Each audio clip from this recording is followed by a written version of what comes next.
Hello, everyone. This is the Gears of Steam podcast, where we talk about all the weird and wonderful things within the steampunk and sci-fi cultures. I am your host, Raven Ashmore, and my guest here today is the Emperor of the Red Fork Empire. Oh, hello! So, sir, may you explain to the listeners, who are you and what do you do? Well, I am the Emperor, as you said, of the Red Fork Empire, and I rule everything. I rule the multiverse. Everything that does not exist and will exist and has existed, and everything in that spectrum? Yes. Wow. Yes. So, you're obviously the Emperor of the Red Fork Empire. May you explain what the Red Fork Empire is? Well, the Red Fork Empire is this multiversal, huge thing that, of course, like I said, I run, and it is a collective of artists and artisans and engineers and people who love to do all types of different mediums artistically and inspire other people to do so, because being creative and using your imagination is fundamental in being alive. If you're not being creative and if you're not using your imagination, then what's the point? And we like to express this, or sometimes enforce this, in others throughout the Empire and beyond, so that they can share in the joy of creation and imagination. Oh, yeah. I was trying to think there, why is it called the Red Fork Empire? Well, you see, when, in the beginning, before everything that is now existed, there was one universe, and during what we like to call the Red Fork event,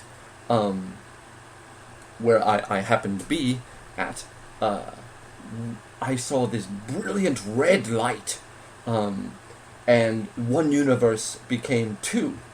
It forked, you see, and then from there, 2 became 4, and 4 became 6, and then universes upon universes began to happen. And all there was just red. And I was there, but I was there before, but I'm not sure where I was before, or how I was before. But still, I was there. And, now we have the multiverse, and I safeguard it, somewhat, rule it, safeguard it, whichever perspective you want. I see. Yeah, I always find the concept of multiverse is very confusing, as a lot of people think it's more of a theory. I do truly believe in that concept. It's quite confusing to me, because I am definitely not a quantum physicist. Oh, neither am I. So, as an empire, you normally, with a group, they usually have enemies. Does the empire have an enemy? Oh, yes. Our enemy is the wretched, dreaded dull. The dull is what infects and infests. It seeps into yourself or others and halts the creative process. It takes away that spark of creativity and imagination and just makes it routine and dull. And that is our enemy. Our drive, our mission is to eradicate the dull from all of existence and non-existence. You could say at one time that, well, there was a time where I was a bit, in that sense, affected by what you call the dull. But after finding many awesome and creative people, I managed to, actually, fight back. And when I found that this empire, it kind of made sense to me. I was thinking, that's what it must have been, and that's why I'm always supportive of the Red Fork Empire. But as you should be. Yes. And what I've definitely seen this a lot. In photos, obviously, of you, there is this one item that I constantly see, and I'm trying to figure out how on earth it works. As an engineer, I like to know how things work, but with this, I am completely confused. You call it the will of the people, right? Oh, the will of the people. Oh, but first, let me add, Personally, I I do not really care for or find. Well, they're very detestable. Vampires and pirates.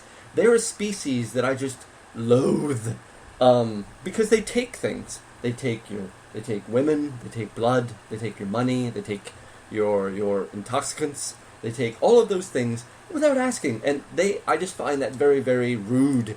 So they are a personal enemy of mine. Not so much of the Empire itself, but myself.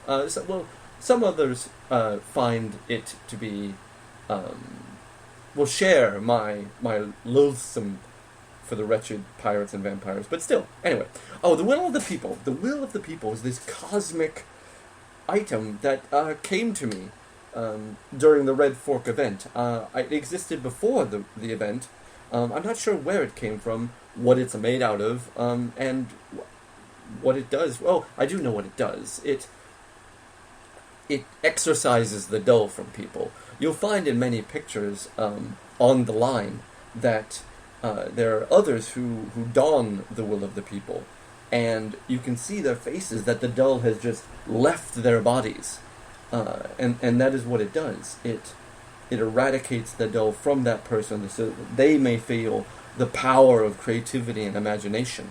I mean, it also has several other unknown capabilities to it that people have yet to, well, see. Usually because when they see those things, they're never really heard from again. But that's neither here nor there. Okay. Well, I know definitely not to mess with it then. Correct. Well, it is said to be forged in the heart of many suns and cooled with the tears of long-forgotten gods. Where that came from, I have no idea. It's just said. I actually did not even name the will of the people the will of the people. It was named by the people. Huh. And it is fueled by the will of the people, which I guess that's why it's named such. So it is, the power source is the people itself. So if it does not have the will of the people behind it, it does not have its power. And I have the will of the people because the will of the people support me. Yes. Yeah, like, when I first saw it, I thought, like, because I've never, like, come across someone that's as intricate as you, because I kind of saw it and kind of went, oh, hello, I've never seen you before. And when I saw the will of the people, I thought it was an actual, robot arm, as I have one myself on my left side, if people really want to know. And I was confused, but then I realized after some research and actually realizing what it was, I was like, oh, okay, that makes more sense, because it looked a little bit too bulky for a robotic arm. Correct. It is a gauntlet of sorts. It travels sometimes without me to go different places to extract the dough from different entities. Usually it likes me the best, though. Yeah. Now, there's one thing I need to figure out here. How do I word this? There's not just one of you, but several, but they're all different in their own way, but they're still technically you. Now, this, I'm still trying to get my head round after 2 months of thinking about this. Can you expand upon it, maybe trying to explain it to me? Oh, absolutely. Well, at least as best as I can. I have heard of this as well. Many people around me have said that there are more of me. I don't believe them, actually. I only think that there's one of me. But I guess to tell us apart, some people have come up with this erroneous idea that there are more than me. Which is fine. I mean, if you want to think that there's more than one of me, it's perfectly alright. They designate me to be Rookfinger. Because we all have, I guess, the same name, but to differentiate between us, we have nicknames of sorts, and mine is Rookfinger. I quite like that name, actually. I respond to it quite well. Anyway, what I've heard tell of these other people that are obviously fictitious, there is Booth, who is, I guess, I've been told, more militant and very direct and to the point, and very, very, he's not very nice. But anyway, then there is, Tobias, who I've been told is just quite creepy. I don't see myself as being creepy at all. But I guess if other people see me as that, I no, I can't change their minds. Anyway, then there's Peanut, which I don't understand where that would come from. But I've been told that he is very chaotic, mad, spontaneous, and wears a dead squid. I would think that would get kind of smelly, but maybe, I don't know, maybe I'm wrong. Then lastly, finally, there's 5, which is also called Hyde, Beast. He goes by a bunch of other names. He doesn't seem to really talk much from what I've been told. And he likes to indulge in, well, everything. He's a very primal entity from what I've been told. But again, like I said, these people are not real, they do not exist, and they're all just some person's fantasy of trying to make me more than I actually am, which I don't think is really possible, because I am pretty much everything. Right. But you say that you... Or, maybe I'm holding this right. That you can travel dimensions, is that right? Oh, correct! Yes, I jump from different timelines, dimensions, parallels, yes, I exist everywhere and anywhere, so therefore I can be everywhere and anywhere.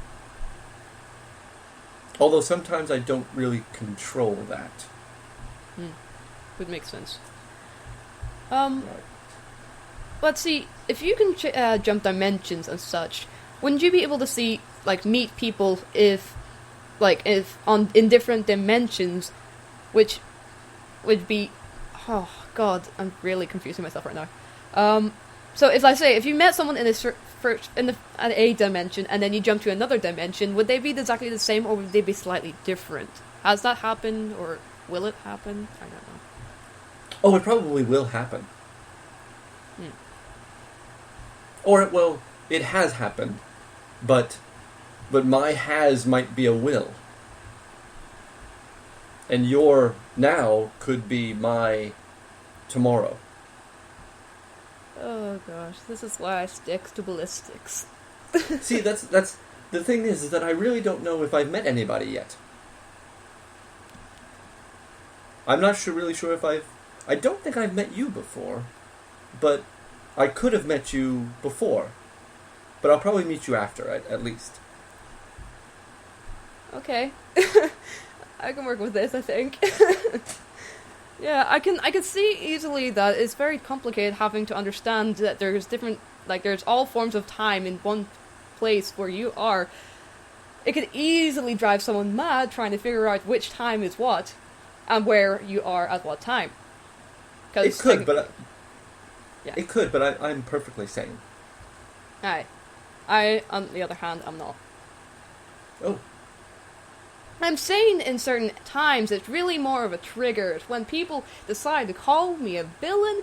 I am not a villain. Yes, I may rob banks, but the corporation behind those banks were corrupted, so I was just trying to clean up the streets. And yes, I may have blew up that bank, but that was technically a warning to the CEO to say to him to stop doing what he said. I think more of myself as a hero than a villain, really. Oh, well, that's perfectly all right. I mean, as long as you have it in perspective, that's all that matters. Yes. But, yes. So, another thing I wanted to talk about is, artifacts. Like, you and other people have collected these up. May you explain what they are? Well, I mean, there's so many.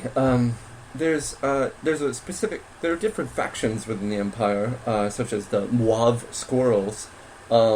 They collect artifacts throughout the multiverse and store them for safekeeping. There are other such people and factions that do the same. Just to make sure that they don't harm anyone, or that see that they fall into the wrong hands. Sometimes these artifacts are creatures. Sometimes these artifacts are things themselves. I mean, there's really too many to mention. I mean, one perchance was this idol that was given to me by my future self. I don't know why I would give it to my past self, but, well, I mean, I guess my future self was done with it and thought that I should have it now. Yeah. Then there are other ones. Then there are other ones that like break time. There are artifacts that make people into other people. There are other items that once you put them on, you don't really know where you are anymore, but you can do different things like shoot laser beams out of your toes. And then there's these glasses that can make you see into a black hole, which isn't really a hole. A black hole isn't really a black hole. It's more of like a crushing thing that will just destroy everything, and there's no other side to it, but you can still see through it anyway. So I'm thinking it's probably using the black hole as a focal point to see into a dimension that you really probably shouldn't see into. Oh, right, and then there is certain mechanical devices that I have made and obtained, such as a box that allows you to put things into another dimension. Unfortunately, with that one of those specific boxes, something tried to come through, and I had to stop it in time, literally. Yeah, I remember seeing that once in a photo. It looks pretty Yes. interesting. Yes, now a member of the Sanctus has that box, for safekeeping, of course, and that is the clergy within the Empire. Yeah. The Sanctus Fanain. So, trying to think. Do you, like, as a Red Empire, do they have, like, a base of operations, like a headquarters or something like that? Is there one? Yes, we have a home world. It is called New Byzantium. It is the first world that I created. Usually when we conquer worlds, we take out the core of the planet and then replace it with rainbows. And then the rest of the planet is, more creative and inspired by imagination. With New Byzantium, it is constantly changing and constantly having parts of different worlds within it. It all depends on the citizenry and their perspectives. So one citizen might see the world as encased in ice, while another citizen might see a desert planet, and they'd both be right. Okay. Yes. Wrap my head around that one. Well, I mean, when you deal with multiple dimensions and the center of that multiverse, and how it ever changes, and the stories that are told around it, it is ever changing. Think of, what is that? There's this house where it has different stairs that move all the time, and you don't really know where those stairs are going to be at one point in time. Oh, yes. Yes, I remember it now. It's somewhat like that. Yeah. So it's ever-changing, ever-moving, and depending on what time or dimension you are at, the home world will be different. Cool. I see where you're coming from. Well, yes. Oh, I'm sorry. Possibly it's better explained with each story that is told about the Empire, it doesn't make the last story untrue. Right. If you sense. if you understand what I mean. Yes, it's processing. I think I know what you're talking about. Yes. Right. It's ever changing. Nothing is wrong, and everything is right. I see. No. How do I say? So with the people within the Empire, from what I know, they're not like. I know I say that I'm steampunk, but there's a lot of different cultures within the Empire itself. Isn't that right? Correct. The Empire encompasses many different genres, if you will. Yeah. I'm sure that's a correct term. Yeah. There are some from many different universes. Some come from the steampunk. Some others come from what would be considered, I guess, like Star Wars. There are others that are, let's see, what other? Oh, the like the anime culture. They just incorporate many different genres, many different facets of life.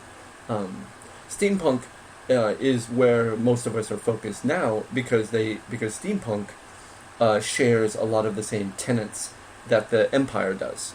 We both strive for creativity, both try to inspire, both you will find in steampunk especially that there are people there that were not or did not even consider themselves to be creative or artistic. And now that they've entered the genre, they find themselves creating all these types of different things, such as reinventing themselves, or making these dresses, or making these weird contraptions that do these odd things, somewhat still within the aesthetic of the overall steampunk genre, but still it has invigorated them and inspired them to do these things, and that is definitely one of the things that we share with the Empire. Yeah, I definitely, when I was a bit younger, about 3 years, so about 2012 was kind of like the start of me learning about Victorian sci-fi. Kind of, I didn't know what it was back then, and this was before my incident where I lost my arm, and it was a tough year. And when I started realizing that steampunk was a thing, and I could actually understand it better than most things, it helped me strive to get back up on my feet. With some help, I had created my arm and got back on my feet, and I am where I am now, making my Mark II of my robotic arm. Exactly. That is what I'm saying. The Empire, some of the citizens have said those same exact words to me, that have either come from steampunk or from outside of that genre, and both have done that same exact thing. Yeah. It is this type of mentality that just because you are not a professional artist, that you are not an artist, and the Empire tries to change people's minds about that type of thinking.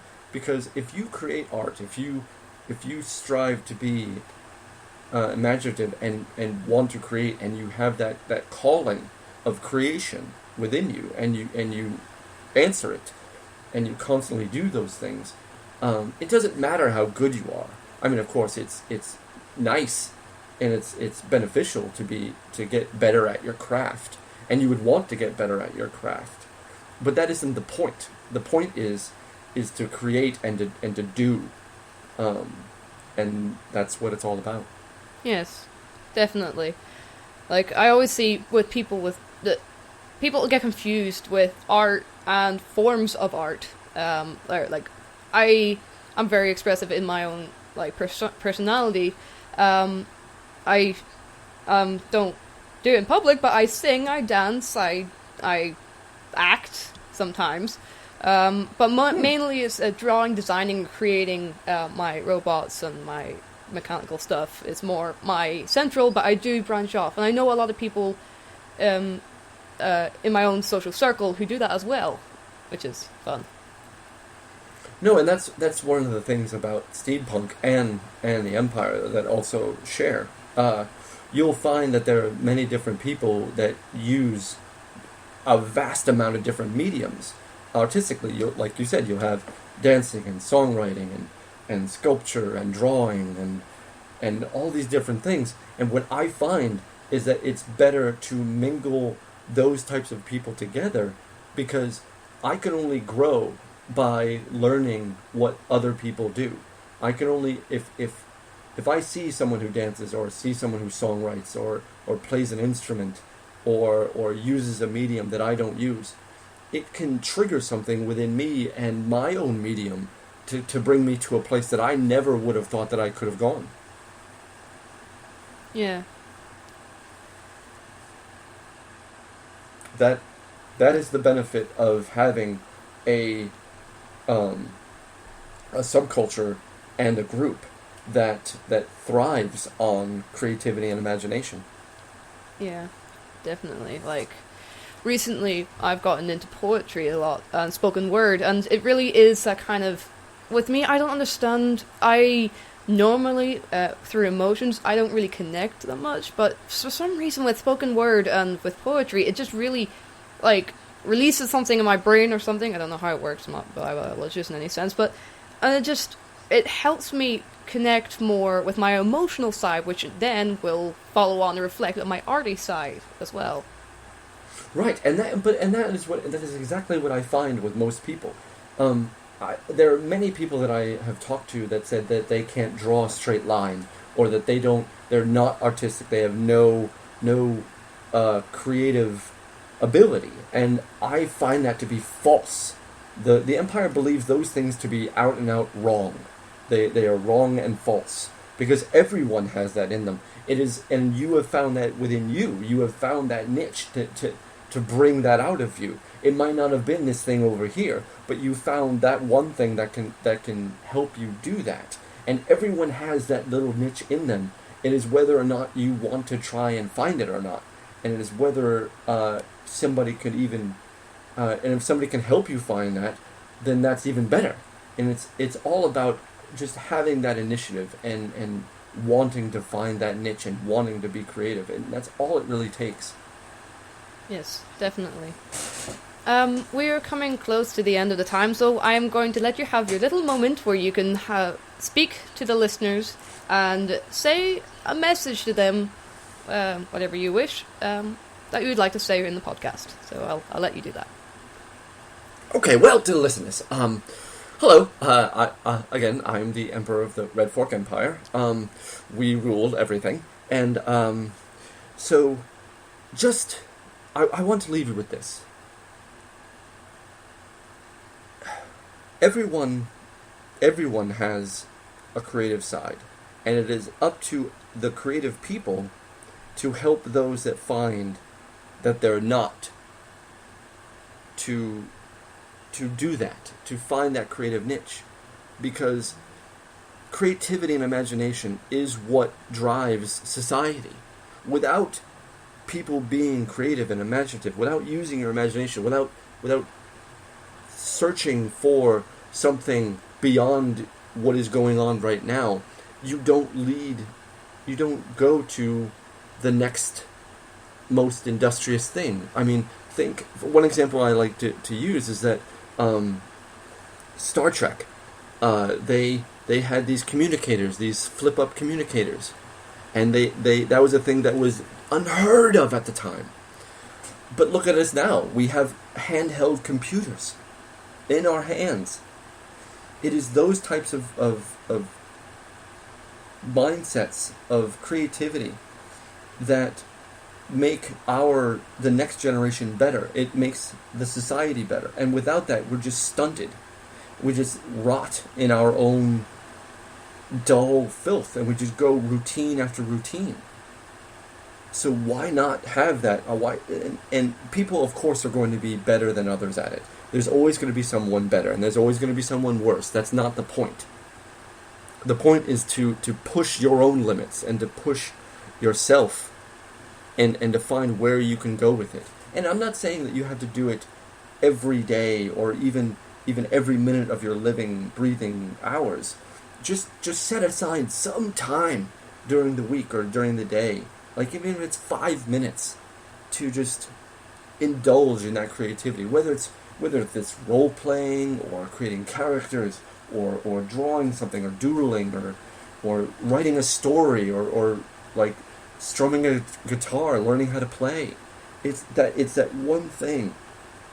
And doing that, you make yourself better, and you make the people around you better.